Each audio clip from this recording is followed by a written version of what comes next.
বিসমিল্লাহির রহমানির রহিম। সুপ্রিয় দর্শক, এসপি হসপিটাল নিবেদিত লাইভ অনুষ্ঠান চ্যানেল এইসে প্রচারিত আজকে লাইভ অনুষ্ঠানে স্বাগত জানাচ্ছি আপনাদের। আজ আমরা মূলত ঘাড় ব্যথায় ফিজিওথেরাপি চিকিৎসা নিয়ে আলোচনা করব। উপস্থাপনা আমি ডক্টর মোহাম্মদ ফিরোজ কবির। আজ আমাদের সাথে আছেন বিশিষ্ট ফিজিওথেরাপি চিকিৎসক ডক্টর মহিনুল ইসলাম, যিনি একজন একাধারে ফিজিওথেরাপি কনসালটেন্ট এবং বাংলাদেশ ফিজিওথেরাপি অ্যাসোসিয়েশনের সম্মানিত সহসভাপতি। ডক্টর মহিনুল ইসলাম তুহিন, আপনাকে চ্যানেল এইসের স্টুডিওতে স্বাগত জানাচ্ছি। কেমন আছেন আপনি? আমি আলহামদুলিল্লাহ ভালো আছি। চ্যানেলে এসে দর্শক এবং ডক্টর ফিরোজ কবির আপনাকেও অনেক অনেক শুভেচ্ছা জানাচ্ছি। দর্শক, আমরা প্রতিনিয়তই প্রতিটি অনুষ্ঠানে জনগুরুত্বপূর্ণ বিষয়গুলি নিয়ে আলোচনা করার চেষ্টা করি এবং আমরা সবসময় চেষ্টা করি এমন কিছু বিষয় নিয়ে আলোচনা করতে যেটা সত্যিই আপনাদের অনেক বেশি কাজে আসবে। দৈনন্দিন জীবনে ঘাড় ব্যথা, কোমর ব্যথা বা মেরুদণ্ড ব্যথা নিয়ে আমরা প্রত্যেকেরই কম বেশি কমপ্লেইন কিন্তু আছে এবং মেরুদণ্ড ব্যথার অন্যতম একটি পার্ট হচ্ছে নেক পেইন, যেটাকে আমরা বলি, বা ঘাড় ব্যথা। ঘাড় ব্যথায় আমরা সচরাচর বিভিন্ন সময়ে ঘাড় ব্যথা নিয়ে কমপ্লেন করি এবং ঘাড় ব্যথায় ভুগি। আজ আমরা ঘাড় ব্যথা নিয়ে আলোচনা করব। ডক্টর মহিনুল ইসলাম তুহিন, প্রথমে আপনার কাছে একটু জানতে চাই, এই যে ঘাড় ব্যথা নিয়ে সাধারণত মানুষজন যে কমপ্লেইন করে, এই ঘাড় ব্যথা নিয়ে আপনি যদি কিছু বলেন, বেসিক ঘাড় ব্যথাটা আসলে কি, কেন হয়, কাদের বেশি হয়, এবং বিষয়টা আসলে কি, ঘাড় ব্যথাটা আসলে কি, এটা কি শুধু বয়স্কদেরই হয় কিনা বা যে কারো হতে পারে কিনা, আপনি যদি বুঝিয়ে বলেন ঘাড় ব্যথা বিষয়ে। ধন্যবাদ ডক্টর ফিরোজ কবির। আসলে ঘাড় ব্যথা বাংলাদেশে শুধু নয়, সারা বিশ্বেই কমন একটা সমস্যা। মানুষ নানান কারণে ঘাড় ব্যথায় ভুগে থাকে। সব বয়সী মানুষ সাধারণত ঘাড় ব্যথায় ভুগতে পারে। ইভেন আমাদের কাছে অনেক সময় অনেক বাচ্চা পেশেন্টও আসে যারা ঘাড় ব্যথার কমপ্লেন করে। আমাদের চেম্বারে আমরা দেখতে পাই। তাছাড়া বেশি রোগী হলো 40+, যারা কম্পিউটারে দীর্ঘদিন কাজ করে, তারপর একই পজিশনে বডি ঝুঁকে বা একই চেয়ারে বসে কাজ করে, সেই লোকগুলাই বেশি, মানে কম্পিউটারে, মোবাইলে। এখন আসছে আপনাদের এই যে ইলেকট্রনিক ডিভাইস মোবাইল, এটা তো মানুষের সোশ্যাল মিডিয়ার, দেখা যায় যে একটা বিশাল সময় মানুষ পার করে এই মোবাইল ব্যবহারের জন্য, ফেসবুক এবং অন্যান্য কাজের জন্য। তো যখন ঘন্টার পর ঘন্টা একজন মানুষ মোবাইল ব্যবহার করে, তখন আসলে তার পজিশনটা কি সে কিছুক্ষণ পরে নিজেই বলতে পারে না। সে শুয়ে আছে না বসে আছে না বাঁকা হয়ে আছে না সোজা হয়ে আছে।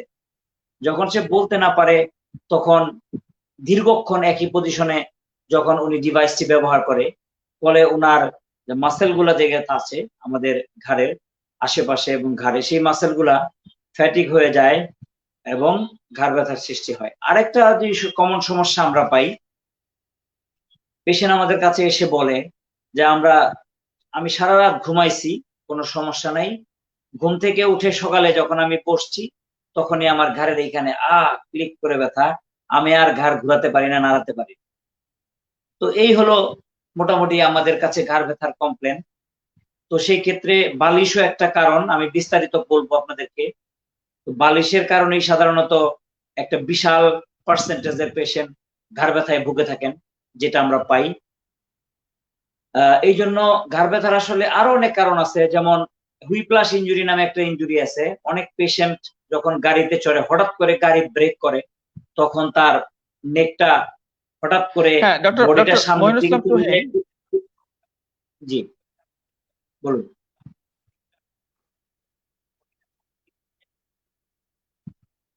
না বলুন, হ্যাঁ, আপনি আপনি বলুন। বলুন, আপনি আমি এই কথাটি আমি জানতে চাচ্ছিলাম যে অনেকে কিন্তু বলে যে সকালবেলা ঘুম থেকে ওঠার পরে ঘাড় ব্যথা শুনতে পাচ্ছি বা দেখতে পাচ্ছি। অনেকে কিন্তু বলে যে আমি একটা দীর্ঘ জার্নি করেছিলাম, ট্রাভেল করার পর থেকে তারপরে ঘাড় ব্যথা হচ্ছে। এগুলোর সাথে ঘাড় ব্যথার আসলে সম্পর্কটা কি, যদি আপনি সে বিষয়টি বুঝিয়ে বলেন। আসলে এটার সাথে সম্পর্ক হলো, আমি যে ঘুমের ঘুমের থেকে ওঠার পরে যে মানুষের ঘাড় ব্যথাটা হয়, সেটা খুবই সহজ, আমাদের বুঝতে বেশি কঠিন হয় না। তার বিছানা অথবা বালিশে কোথাও সমস্যা আছে। দীর্ঘদিন তার যেই ধরনের বালিশটা দরকার সেই ধরনের বালিশ সে ব্যবহার করে না। বালিশটা হয় বেশি উঁচু অথবা বেশি নিচু অথবা বাঁকা অথবা মানে একদম এত বেশি সফট, যার কারণে সারা রাত ভরে তার মাথাটা একটি ভুল পজিশনে থাকে, মেরুদণ্ডটি সোজা থাকে না। এমন একটা পজিশনে থাকে দেখা যায় সে আর সারাক্ষণ এই অবস্থায় সারা রাত এই অবস্থায় থাকতে থাকতে তার ঘাড়ের মাসেল এক সাইড ফ্যাটিক হয়ে যায়, মানে মানে টাইট হতে হতে ফ্যাটিক হয়ে যায়। এটা অনেক সময় কেউ কেউ বলে যে আমি এই কোনো সমস্যা ছিল না, শুধু গত রাত সকাল ঘুম থেকে ওঠার পরে হয়েছে। আসলে তার এটা অনেক দিন থেকে উনি এরকম একটা ম্যাল পজিশনে, ভুল পজিশনে ঘুমাচ্ছে, ফলে তার এতদিন প্রকাশ পায় নাই, কিন্তু হঠাৎ করে একদিন সকালবেলা উঠে দেখে তার ঘাড় একদম শক্ত হয়ে আছে। আবার আরেক, এটা হচ্ছে জাস্ট মানে তার শোয়ার একটা ডিফল্ট, এই ঘুমের একটা ফল্ট, তার বিছানা অথবা বালিশ। আরেকটা বলে যে মানুষ জার্নি করে, দেখা যায় যে ঢাকা থেকে চিটাগাং উনি বাসে বা গাড়িতে জার্নি করছে। তো আমরা একটু খেয়াল করলে দেখতে পাবো, যখন একটা মানুষ বাসের মধ্যে ঘুমায় বা রেস্ট করে বা গাড়ির মধ্যে ঘুমায় বা রেস্ট করে, আপনি দেখবেন যে অথবা প্লেনেও দেখতে পারবেন বা ট্রেনে, বিশেষ করে জার্নি করার সময় এই দেখবেন যে তার পজিশনটা কি থাকে। আপনি একটু খেয়াল করবেন সাধারণ একটা বাসের মধ্যে যে তার পজিশনটা ঠিক থাকে না, সে সোজা থাকে না, সে একদিকে বাঁকা হয়ে কাঁধে এরকম ঝিমাইতে থাকে, পড়ে থাকে। ফলে তার দীর্ঘক্ষণ একই পজিশনে, মানে অড পজিশনে, যেটা মেল পজিশন বলি আমরা, ওই পজিশনে থাকতে থাকতে থাকতে তার মাসেলটা ফ্যাটিক হয়ে সে ঘাড় ব্যথার সৃষ্টি হয়। তো এই ক্ষেত্রে আরেকটা ইনজুরি আছে, আমাদের দেশে এই ইনজুরিটা হয়, আবার বিদেশে আরো বেশি হয়। যেটা হচ্ছে বিদেশে গাড়ির স্পিড বেশি থাকে, আমাদের দেশে স্পিড কম, যারা বেল্ট ব্যবহার করে না তাদের একটু বেশি হয়। যারা হচ্ছে হুইপ্লাস ইনজুরি নামে একটা ইনজুরি, যখন গাড়ি কোথাও হঠাৎ করে ব্রেক করে তখন পেশেন্ট সামনে যে আবার পিছনে আসে, তখন ঘাটটা তার ঠিক মতো মানে একদম হঠাৎ করে একটা মুভমেন্ট করে, তো তার ফলে তার এই নেকের মধ্যে একটা মাসেল ইনজুরি হয়। তো এইভাবেই তার আসলে জার্নিতে এবং ঘুমের মধ্যে এই ব্যথাটার সৃষ্টি হয়। জি ফিরোজ, বলুন। ধন্যবাদ ডক্টর মহিনুল ইসলাম। দর্শক, আমরা কিন্তু সচরাচর কি ধরনের ধারণা পোষণ করতাম, এই ধরনের ধারণাই হয়তো আমাদের মধ্যে ছিল যে আমার বয়স হয়েছে, বয়সের কারণে ঘাড় ব্যথা হচ্ছে। আমরা যখন অনেক চিকিৎসকের কাছে যাই, অনেক সময় এক্সরে করে তারা এক্সরেতে দেখিয়ে বলে যে আপনার ঘাড়ের হাড়গুলো ক্ষয় হয়ে গিয়েছে, সেটার কারণে ব্যথা হতে পারে। এরকম বিভিন্ন ধরনের এক্সপ্লানেশন কিন্তু আমরা বিভিন্ন চিকিৎসকের কাছ থেকে পেয়ে থাকি, বা আমরা সাধারণ মানুষ হিসেবেও আমরা কিন্তু অনেক ধরনের ব্যাখ্যা দাঁড় করাই। এখানে কিন্তু ডক্টর মহিনুল ইসলাম তুহিন খুব সুন্দর কিছু ব্যাখ্যা দিয়েছেন। এখানে আপনার শুধুমাত্র হাড় ক্ষয় হলেই ঘাড় ব্যথা হবে, বা আপনি উঁচু বালিশ ব্যবহার করেছেন সে কারণেই হবে, সেটাই বিষয় না। এখানে বিভিন্ন ধরনের বিষয় থাকে। ডক্টর মহিনুল ইসলাম তুহিন যেগুলো বললেন সেটা হলো যে আপনার মাসকুলার ইমব্যালেন্স যদি থাকে, মাসেল যদি উইকনেস থাকে, মাসেল যদি টাইট থাকে, ফ্লেক্সিবিলিটি যদি না থাকে, এন্ডুরেন্স কম থাকে, পাওয়ার কম থাকে, এরপরে যদি ম্যাল পজিশন আপনি ব্যবহার করেন দীর্ঘক্ষণ, তাহলে হয়তো ঘাড় ব্যথাগুলো হতে পারে। নিশ্চয় আমরা এগুলো সমাধান নিয়েও আমরা ডক্টর মহিনুল ইসলামের সঙ্গে আলোচনা করব। ডক্টর মহিনুল ইসলাম তুহিন, এই যে কারণগুলো আপনি বললেন, এর মধ্যে একটি কারণ কিন্তু আমরা সচরাচর শুনে থাকি।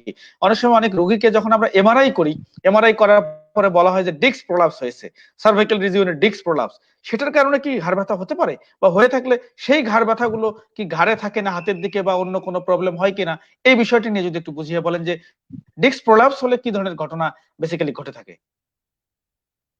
দেখুন, ডিস্ক প্রলাপসটা হলো একদিনের কোনো রোগ নয়।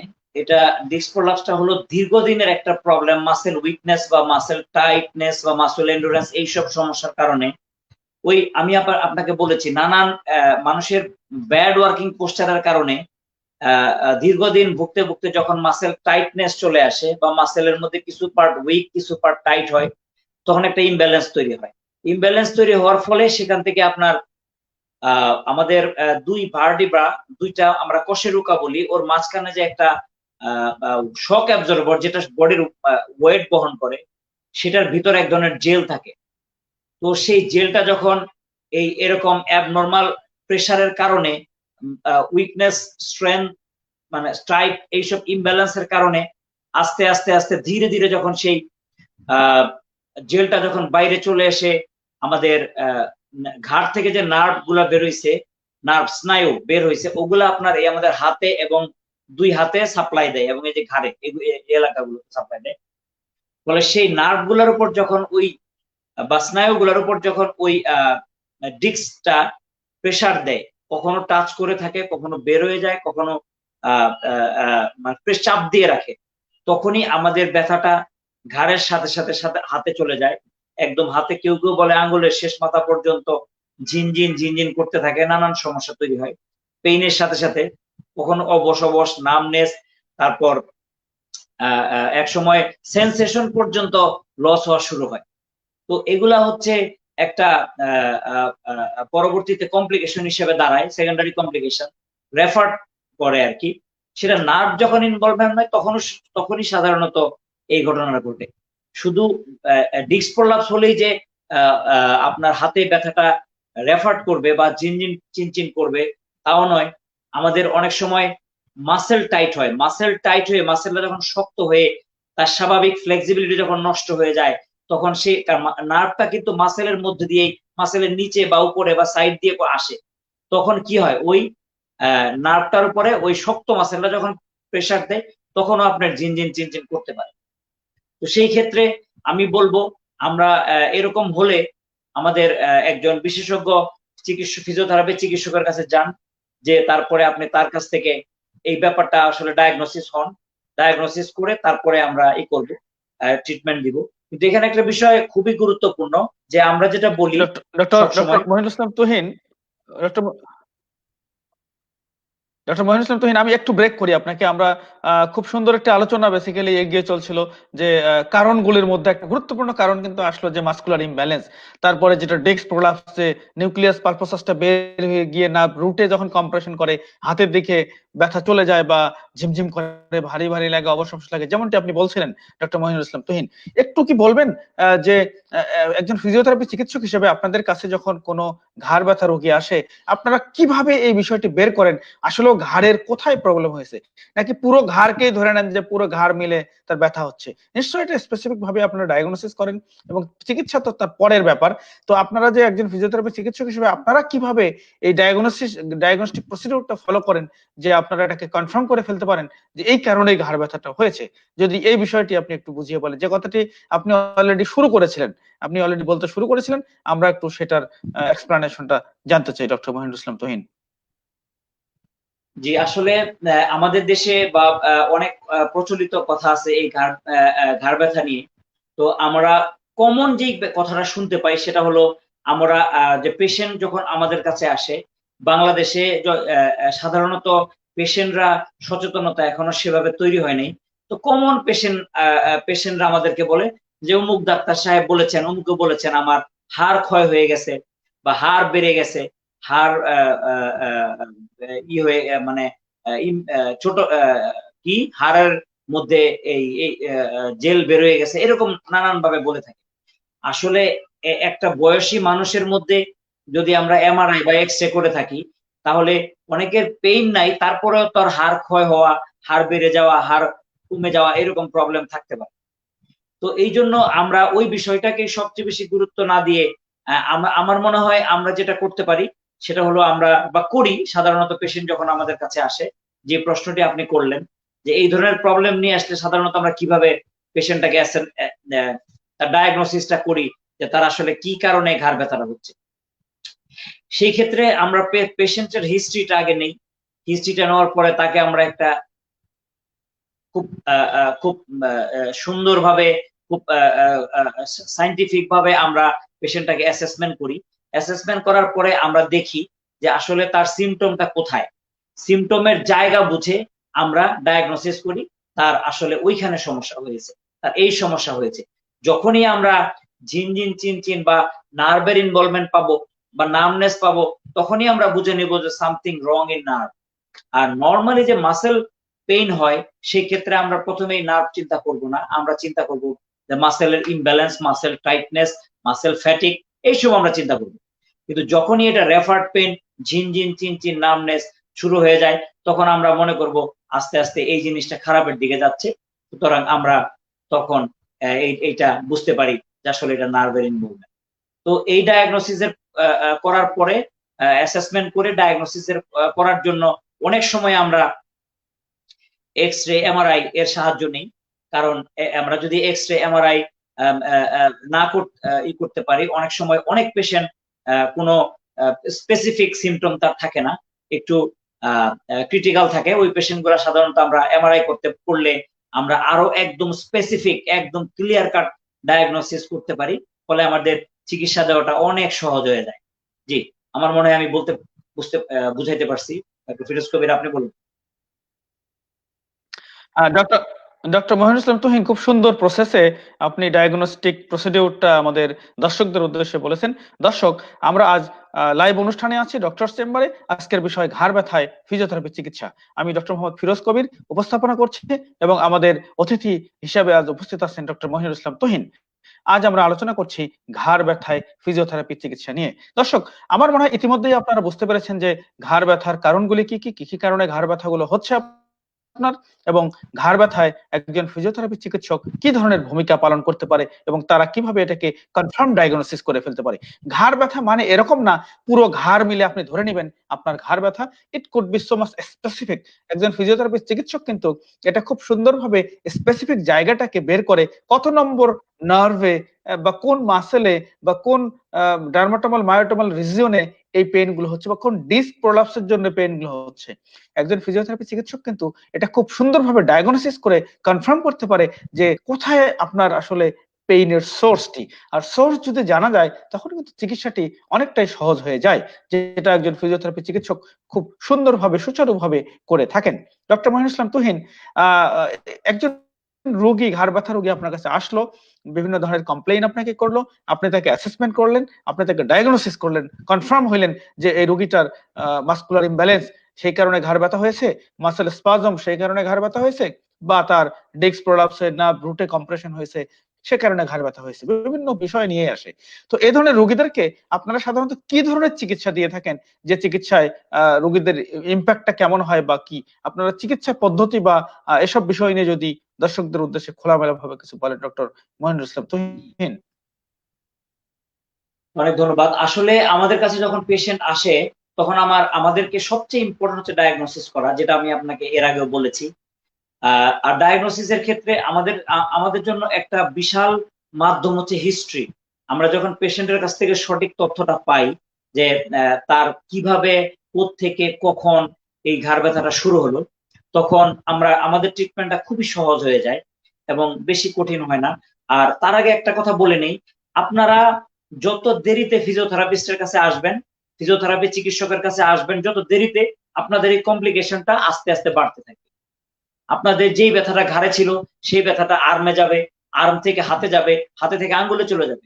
এটা হচ্ছে রেড সিগন্যাল। আস্তে আস্তে আপনার এই খারাপের দিকে যাচ্ছে, গ্রিন থেকে ইয়েলো, ইয়েলো থেকে রেডের দিকে চলে। এই জন্য আমি বলবো আপনারা যত তাড়াতাড়ি সম্ভব প্রথমেই সর্বশেষ চিকিৎসা, আমি সবসময় একটা কথা বলি যে ফিজিওথেরাপি চিকিৎসাটাকে সর্বশেষ চিকিৎসা মনে না করে আপনারা সবার শুরুতে ফিজিওথেরাপি চিকিৎসা শুরু করুন। আর সেই কমন আপনারা সচেতন হন যে সেই কমন কথাগুলা আপনারা অ্যাভয়েড করুন, যে আপনার ঘাড় ক্ষয় হয়েছে, হাড় বেড়ে গেছে, হাড় কমে গেছে, এইসব কথা আসলে কিছু না। আপনারা প্রথমেই ফিজিওথেরাপিস্টের কাছে চলে আসুন। আমরা এই পরামর্শ দিয়ে আমি সবাইকে দিব। দেখুন, একটা কথা বলি যে ডক্টর ফিরোজ কবির যে জিনিসটা জানতে চেয়েছেন দর্শকদের জন্য, সেটা হলো আমরা কি পদ্ধতি ব্যবহার করে এই আপনাদেরকে চিকিৎসা দিই। দেখুন, আমরা যদি সঠিকভাবে ডায়াগনোসিস করতে পারি যে আপনার বালিশের কারণে আপনার ঘাড় ব্যথা হয়েছে, দেখুন শুধু বালিশটা, বিছানাটা মডিফাই করে দিলে আপনার ঘাড় ব্যথা এমনিতেই চলে যাবে, কিছু করা লাগবে না। It's a beginning. কিন্তু এই বালিশ থেকে এই প্রবলেমটা অনেক বড় সমস্যার সৃষ্টি করতে পারে যদি আপনি এটাকে দীর্ঘায়িত করেন। এই পাশের ওষুধের দোকান থেকে ওষুধ খেতে খেতে আপনি ব্যথার ওষুধ খেতে খেতে আপনি 2 মাস, 4 মাস, 6 মাস যখনই হয় ব্যথার ওষুধ খান। তো এইভাবে করে করে যখন এই ব্যথাটাকে যখন দীর্ঘমেয়াদী করেন তখন আমাদের এই সহজ বিষয়টা অনেক কঠিন হয়ে যায়। তো এই জন্য আমি বলবো যে যদি মনে হয় যে শুধু বালিশটা, আমি আমার লাইফে আমি আমার প্র্যাকটিস জীবনে আমি অনেক পেশেন্টকে শুধু বালিশ চেঞ্জ করে আমি তার ঘাড় ব্যথা ভালো করেছি। আর তারপরে এছাড়া এরপরও আরো যে কমপ্লিকেশন গুলো সাধারণত হয়, যে যেই মাসেল গুলা প্রবলেম হয়, মাসেলের কারণে যদি কোনো তার টাইটনেস থাকে বা স্পাজম থাকে, সেগুলো আমরা রিডিউস করি বিভিন্ন ফিজিওথেরাপি টেকনিকের মাধ্যমে। আরেকটা হলো পেশেন্ট যে ইয়াটা করে যে আমার মানে তার পোস্টার একটা ভেরি ইম্পর্টেন্ট ফ্যাক্টর, যে তার ঘাড় ব্যথা কারণ এবং কোমর ব্যথার কারণে সাধারণত আমরা যখন পোস্টারটা আমরা দেখি দেখলেই বুঝতে পারি যে আসলে তার ঘাড় ব্যথাটা পোস্টারের কারণে, পোস্টারাল কিনা। তখন আমরা পোস্টার কারেকশন করে দেই।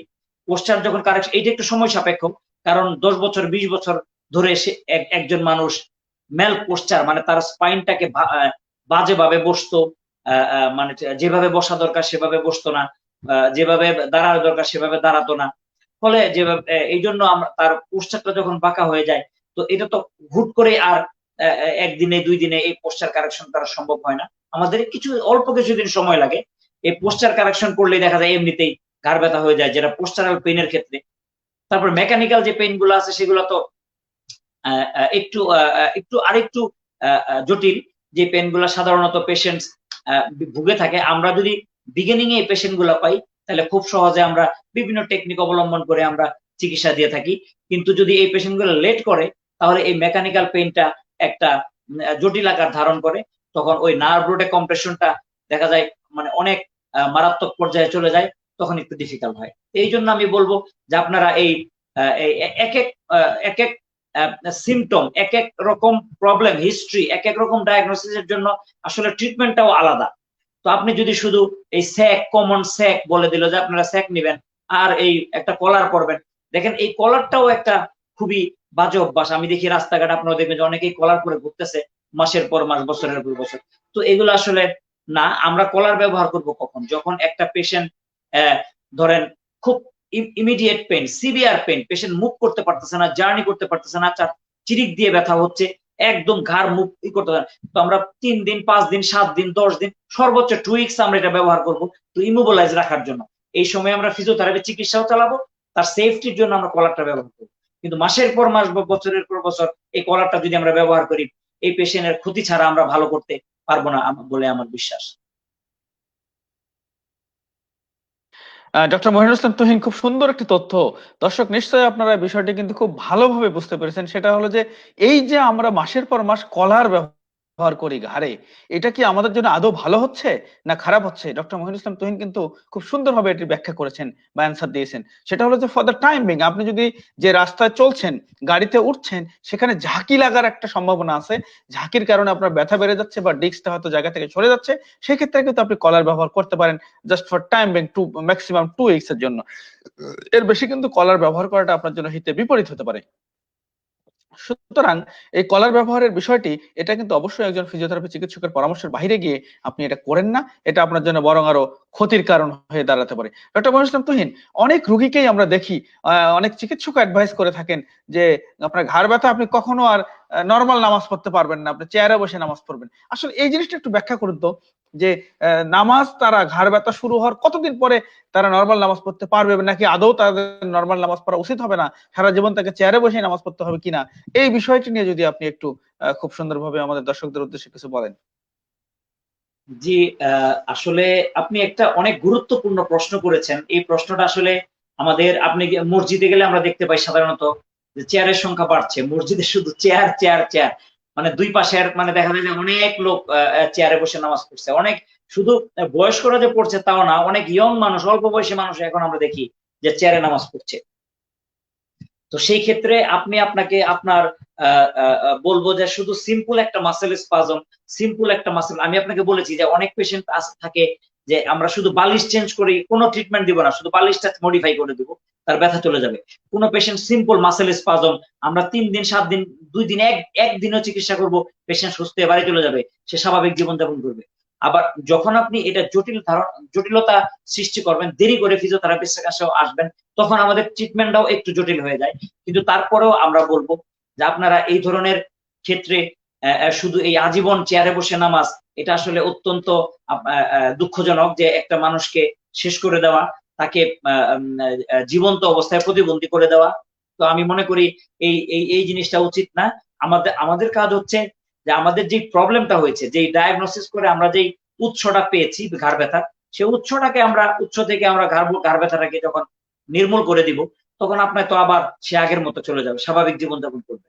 তো এই জন্য কিছু কিছু আমাদের এখানে অনেকে দেখি বলে দেয় যে ট্রাকশন নেন।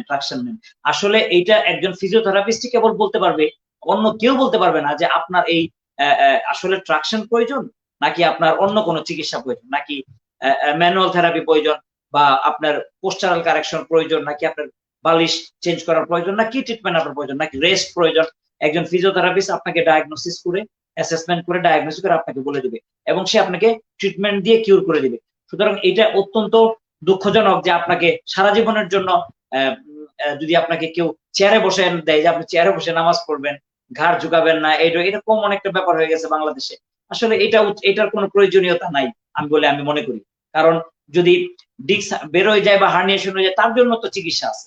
এখন আপনি সঠিক চিকিৎসা করেন এবং আপনি আস্তে আস্তে আগের স্বাভাবিক জীবনযাপন করুন। শুধু এই ঘাড় ব্যথার কারণে অন্যান্য জয়েন্ট, মেরুদণ্ডের যে আরো অংশ, সেগুলো আপনি নষ্ট করে দিবেন না। দেখুন, আমরা সবসময় একটা জিনিস জানি যে সবচেয়ে ভালো স্পাইন মানে মেরুদণ্ড হলো ফ্লেক্সিবল স্পাইন। যে স্পাইনটা যত ফ্লেক্সিবল, ওই স্পাইনটা সবচেয়ে ভালো। তো আপনি এই চেয়ারে বসে বসে, আপনি সিম্পল একটা মাসেল স্পাজমের কারণে চেয়ারে বসে বসে আপনি আপনার স্পাইনটাকে আরো শক্ত করে দিচ্ছেন। আপনি সামনে ঝুঁকতে পারতেছেন না, কয়েকদিন পর কোমর ব্যথা, পিঠে ব্যথা, পায়ে ব্যথা, হাঁটু ব্যথা, অনেক কিছু শুরু হয়ে যাবে। এই জন্য আমি বলবো যে আপনি এটা যদি রেস্ট নিতে হয়, তাহলে আপনি একজন ফিজিওথেরাপিস্টের পরামর্শ মতো, উনি আপনাকে 5 দিন, 7 দিন, 10 দিন বা 3 সপ্তাহ রেস্টে দিবে, বা 6 সপ্তাহে রেস্টে দিবে, কিন্তু এর বেশি না। আপনি এরপরে আবার স্বাভাবিক জীবন যেমন ফিরে যাবেন। আজীবন চেয়ারের কোনো প্রয়োজন আছে বলে আমি মনে করি না, ডক্টর ফিরোজ কবির। ডক্টর মহিনুল ইসলাম তুহিন, খুব সুন্দর ব্যাখ্যা এটি, এবং দর্শকদের উদ্দেশ্যে আপনার সাথে আমি কিছু অ্যাড করতে চাই। দর্শক, আপনি চিকিৎসা নিতে আসলেন আপনার রোগের জন্য বা সমস্যার জন্য, কিন্তু আপনি চিকিৎসা নিয়ে যদি আগের কাজে ফিরেই যেতে না পারলেন, তাহলে এই চিকিৎসা নিয়ে আপনার কি লাভ? এটা কিন্তু একটা সাধারণ প্রশ্ন।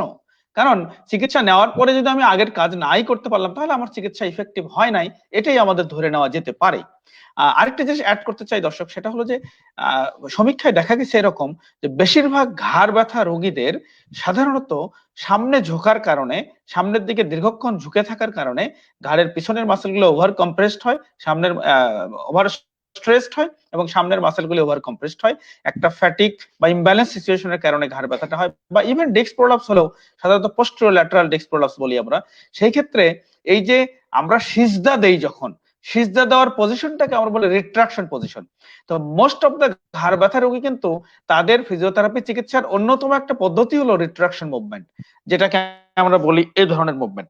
আপনি যদি সঠিক ফিজিওথেরাপি চিকিৎসা নেন, আপনি যদি সঠিক চিকিৎসা করতে চান ঘাড় ব্যথার জন্য, আর আপনি যদি সঠিক নামাজ পড়েন, সঠিক সিজদাটা যদি আপনি জানেন, তাহলে সিজদার যে পজিশনটা হয়, এটা কিন্তু মূলত এই ধরনের রিট্রাকশন পজিশন হয়। তার মানে আলটিমেটলি সিজদা কিন্তু আপনার চিকিৎসা করে দেয়। সুতরাং নামাজের মধ্যে এমন কোনো বিষয় আল্লাহ তাআলা দেন নাই যেটা আপনার ক্ষতি করে আসলে। হ্যাঁ, ফর দ্য টাইম বিং, যখন সিভিয়ার পেইন হচ্ছে, আপনি 2 দিন, 5 দিন, 7 দিন চেয়ারে নামাজ পড়ছেন, দ্যাটস ডিফারেন্ট ইস্যু। কিন্তু নামাজ যদি বন্ধ না করতে পারেন, কষ্ট করে হলেও যদি পড়তে পারেন আপনি, তাহলে রিট্রাকশন পজিশনটা মেনটেন থাকে, তখন কিন্তু আপনার ঘাড় ব্যথা অন্য যে ব্যক্তি আপনার সাথে 7 দিন বেশি রেস্ট নিয়েছে, তার আগে কিন্তু আপনার সুস্থ হওয়ার সম্ভাবনা থাকে। এটা কিন্তু রিসার্চে প্রমাণিত, এমন না যে আমরা গায়ের জোরে কথাগুলো বলছি। সুতরাং অবশ্যই এক্ষেত্রে আপনার সিদ্ধান্ত নেওয়ার আগে আপনি একজন ফিজিওথেরাপি চিকিৎসকের সঙ্গে পরামর্শ করে তার মতামত নিয়েই বেসিক্যালি এ ধরনের সিদ্ধান্ত নেবেন।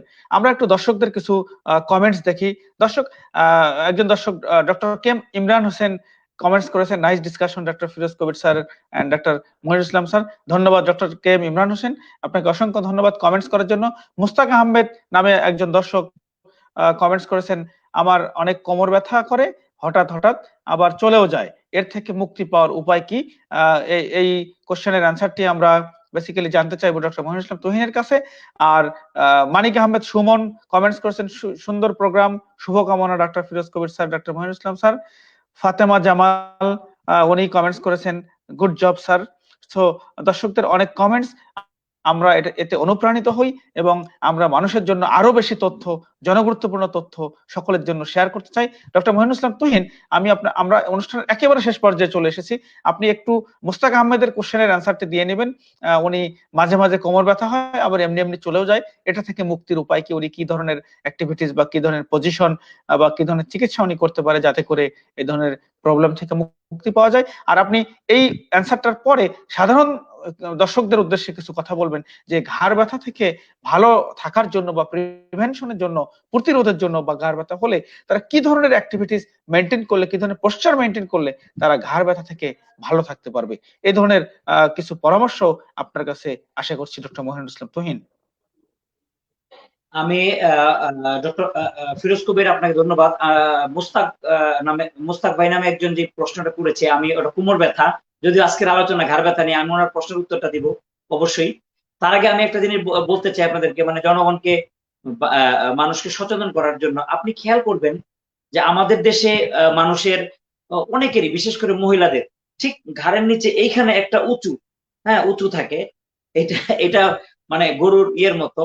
তো এই উঁচুটা দেখবেন, শুধু এটা পোস্টার, এটা কিন্তু একদিনে তৈরি হয় না, বছরের পর বছরে এই জিনিসটা তৈরি হয়। ফলে দেখা যায় যে এই পেশেন্ট গুলাকে যখন আমরা, একটু আগে আমি বলেছি যে পোস্টারটা যখন আমরা ঠিক করে দিই, মাসেল যে টাইটনেস থাকে, তার পজিশন, তার পোস্টার, তার অ্যালাইনমেন্ট যখন আমরা ঠিক করে দিই, বিভিন্ন অ্যাক্টিভিটিস, এক্সারসাইজ, স্ট্রেচিং, স্ট্রেন্থ ট্রিটমেন্টের মাধ্যমে, ফিজিওথেরাপি চিকিৎসার মাধ্যমে দেখা যায় তার ঘাড় ব্যথা অটোমেটিক ভালো হয়ে যায়। তো এই ধরনের পেশেন্ট গুলাকে আমি বলবো যে আপনারা যখনই আপনাদের মনে হবে যে ঘাড়ের পিছনে কারো এরকম উঁচু ইয়ে হচ্ছে, আপনি সাথে সাথে একজন দক্ষ ফিজিওথেরাপি চিকিৎসকের শরণাপন্ন হন। উনি আপনাকে সুন্দর পরামর্শ দিয়ে থেকে এই আপনার এই জিনিসটা থেকে আপনাকে রক্ষা করতে পারবে। দেখুন, ঘাড় এমন একটা জিনিস যা আমাদের মাথাটাকে বহন করে। সো ইম্পর্টেন্ট, খুব ইম্পর্টেন্ট বিষয়। আপনি খেয়াল করুন, ঘাড়টা হচ্ছে এমন একটা জিনিস, মানে অঙ্গ আমাদের, যা মাথাটাকে বহন করে। তো এই ঘাড়টার সুস্থতা কিন্তু অনেক জরুরি। আমাদের এই ঘাড়ের কারণে অনেক সময় মাথা ব্যথা পর্যন্ত হয় না, মানে সার্ভাইকোজেনিক হেডেক যেটাকে আমরা বলি, হয়ে থাকে। সো ঘাড়ের সুস্থতা অত্যন্ত জরুরি। আর মুস্তাক ভাইয়ের উদ্দেশ্যে আমার পরামর্শ হলো, দেখুন, আপনার এই ব্যথাটা এখন মাঝে মধ্যে হয়, মাঝে মধ্যে সেরে যায়, কিন্তু এক সময় কিন্তু আর মাঝে মধ্যে হবে, মাঝে মধ্যে সারবে না। তখন কিন্তু যখন আপনার এই অবস্থাটা আস্তে আস্তে মানে দীর্ঘমেয়াদী হয়ে যাবে, ওই প্রবলেমটা আপনার স্থায়ী ভাবে আপনার শরীরে গিরে যাবে একদম, তখন কিন্তু আপনাকে কন্টিনিউয়াস পেইন হয়ে যাবে আপনার। তো আপনি এই জন্য আপনি আমার কথাগুলো হয়তো খেয়াল করেছেন যে আসলে আমার দেখতে হবে যে আপনার প্রবলেমটা কি, আর একটু হিস্ট্রি আপনার জানতে হবে যে আপনি কতদিন থেকে ভুগতেছেন, আপনার পোস্টারটা কেমন, আপনি দাঁড়ালে কেমন, বসলে কেমন, কিভাবে বসেন, আপনার চেয়ারটা কেমন, বালিশটা কেমন, তারপর আপনি আপনার পেশাটা কি, আপনি কি করেন, অফিস বসে কাজ করেন না দাঁড়ায় কাজ করেন, নাকি আপনি গাড়ি ড্রাইভ করেন, এটা আসলে অনেক কিছু জানতে হবে। এরপরে কোন কোন মাসেল আপনার শরীরে টাইট আছে, কোন কোন মাসেল উইক আছে, এগুলো একটু চেক করে দেখতে হবে। তো এগুলা দেখার পরে আমরা একটা সিদ্ধান্ত উপনীত হতে পারবো যে আসলে মোস্তাক ভাই, আপনি এই কারণে আপনি এই কোমর ব্যথাটায় ভুগছেন। সো আপনার এই কারণটা আগে দূর করে দিলে আপনি ইনশাল্লাহ সুস্থ হয়ে যাবেন বলে আমি আশা করি। তো সেই জন্য আপনার প্রতি পরামর্শ হচ্ছে, আপনি এই ব্যথাটাকে না পুষে, ব্যথার ওষুধ না খেয়ে, দীর্ঘমেয়াদী সমস্যাটাকে আরো দীর্ঘ না করে এটাকে নাতিদীর্ঘ করুন। আপনি কোনো ভালো একজন ফিজিওথেরাপিস্ট চিকিৎসকের পরামর্শ নিন। আপনার আশেপাশেই দেখবেন এখন অনেক হয়ে গেছে, একটু দেখে নিবেন যে ভুয়া কিনা। বাংলাদেশে কিন্তু এখন আমাদের ফিজিওথেরাপিস্ট যারা চিকিৎসক আছে, তাদের একটা বদনাম করতেছে এই ভুয়া কিছু ফিজিওথেরাপি নামধারী প্রতারক, যারা জনগণের সাথে প্রতারণা করছে, মানুষের সাথে প্রতারণা করছে। তো এটা আপনি দেখে নিবেন, দেখে আপনি ভালো ফিজিওথেরাপিস্টের পরামর্শ নেন, ইনশাল্লাহ আপনার কোমর ব্যথা থাকবে না। আরেকটা তথ্য আপনাকে দেই, আমরা যে ঘাড়, পিঠ বা কোমর যাই বলি, একটার সাথে কিন্তু আরেকটা, এই মাথাটা বসে আছে ঘাড়ের উপর, ঘাড়টা বসে আছে পিঠের উপর, পিঠটা বসে আছে কোমরের উপর, সমস্ত বডিটা পায়ের উপর। আপনি কাকে বাদ দিবেন? দেখুন, এই ঘাড়ের পিছন থেকে মাসেল শুরু হয়, লম্বা হয়ে যেতে যেতে একদম পুরা আপনার কোমরের নিচে শেষ হাড্ডি পর্যন্ত, ওই পর্যন্ত মাসেল চলে যায়। তাহলে এই বিষয়টা কি সম্পর্কিত? এই জন্য আপনি দেখা যায় একটার কারণে আরেকটা প্রবলেম হচ্ছে। আরেকটা জিনিস দেখবেন যে অনেকের দেখবেন যে পিঠের এই জায়গাটা, বিশেষ করে ডরসাল স্পাইন আমরা বলি বা থোরাসিক স্পাইন, এই জায়গাটা দেখবেন এরকম একটু উঁচা থাকে, তার পোস্টারের কারণে দেখা যায় আমাদের সে কোমর ব্যথা অথবা ঘাড় ব্যথায় ভুগে, অথচ তার ঘাড়েও কোনো প্রবলেম নেই, কোমরেও কোনো প্রবলেম নেই। আমরা যখন তার এই জায়গাটা ঠিক করে দিই, তার পোস্টারটা অর্থাৎ এই ডরসাল স্পাইনটা ঠিক করে দিই, তার ঘাড় অথবা কোমর ব্যথা এমনিতেই চলে যায়। এই জন্য আসলে আমি বলবো, আপনারা অযথা ব্যথার ওষুধ না খেয়ে, নিজের ক্ষতি না করে, নিজের কিডনি, লিভার এগুলোকে যত্ন করুন। আপনারা ফিজিওথেরাপি, পার্শ্ব প্রতিক্রিয়া মুক্ত ফিজিওথেরাপি চিকিৎসা নিন। এই ব্যথার ক্ষেত্রে আমি মনে করি প্রথম চিকিৎসা হওয়া দরকার ফিজিওথেরাপি। এরপরে যদি ফিজিওথেরাপিস্ট প্রয়োজন মনে করে যে আপনার সার্জারি লাগবে, এক্স রে, এমআরআই লাগবে, কোথাও যেতে হবে কোনো বিশেষজ্ঞের কাছে, সে আপনাকে রেফার করে দিবে। রেফার করা হচ্ছে সবচেয়ে সুন্দর সিস্টেম। তো এই আমি মনে করি এই জন্য আপনি খুব দ্রুত আশেপাশের কোনো আপনার কাছের কোনো কোয়ালিফাইড ফিজিওথেরাপিস্টের সাথে যোগাযোগ করুন। উনি আপনাকে চমৎকার একটা পরামর্শ দিবে। ইনশাআল্লাহ আপনার ঘাড় ব্যথা ভালো হয়ে যাবে। আর আমাদের আলোচনা থেকে আপনি হয়তো বুঝতে পারবেন কিছুটা যে আপনার আসলে কি জন্য ব্যথা হয়েছে। আপনার পোস্চার সমস্যা, নাকি আপনার বালিশের সমস্যা, নাকি আপনার বিছানায় সমস্যা, না আপনি কতক্ষণ দাঁড়ায় থাকেন, আপনার চেয়ার কেমন, আপনার ওয়ার্কিং পোস্চার কি, এইসব আপনি নিজেই আশা করি বুঝতে পারবেন। সো এগুলো আপনি সুন্দরভাবে একজন ফিজিওথেরাপিস্টকে এক্সপ্লেন করবেন। উনি আপনাকে ডায়াগনোসিস করে সুন্দর চিকিৎসা দিয়ে দিবেন। আশা করি আপনি সুস্থ হয়ে যাবেন ইনশাআল্লাহ। ডক্টর মহিনুল ইসলাম তুহিন, খুব সুন্দর আলোচনা চলছিল আমাদের, কিন্তু আমাদের সময়ের কাছে হাত পা বাঁধা, আমাদের কিছুই করার নেই। চ্যানেল এইসের আজকের এই সরাসরি সম্প্রচারটি আমাদেরকে শেষ করতে হচ্ছে, কারণ সময়ের স্বল্পতা। দর্শক, আপনাদেরকে অসংখ্য ধন্যবাদ, আপনারা যারা আমাদের সাথে ছিলেন, এবং অবশ্যই পরবর্তী অনুষ্ঠান দেখার আমন্ত্রণ জানাচ্ছি। এবং নিশ্চয়ই সেদিন আমরা নতুন কোনো অতিথি বা নতুন কোনো বিষয় নিয়ে, জনগুরুত্বপূর্ণ বিষয় নিয়ে আপনাদের সামনে হাজির হব। সে পর্যন্ত আপনারা সবাই ভালো থাকবেন, সুস্থ থাকবেন। ধন্যবাদ সবাইকে। ধন্যবাদ ডক্টর মহিনুল ইসলাম তুহিন। ধন্যবাদ চ্যানেল এইসের সকল দর্শককে। আসসালামু আলাইকুম রহমতুল্লাহ বারাকাতুহু। ওয়ালাইকুম আসসালাম। ধন্যবাদ ডক্টর ফিরোজ কবির, এন্ড ধন্যবাদ চ্যানেল এর সমস্ত দর্শক এবং কলাকুশলী কর্তৃপক্ষকে। ধন্যবাদ। আসসালামু আলাইকুম।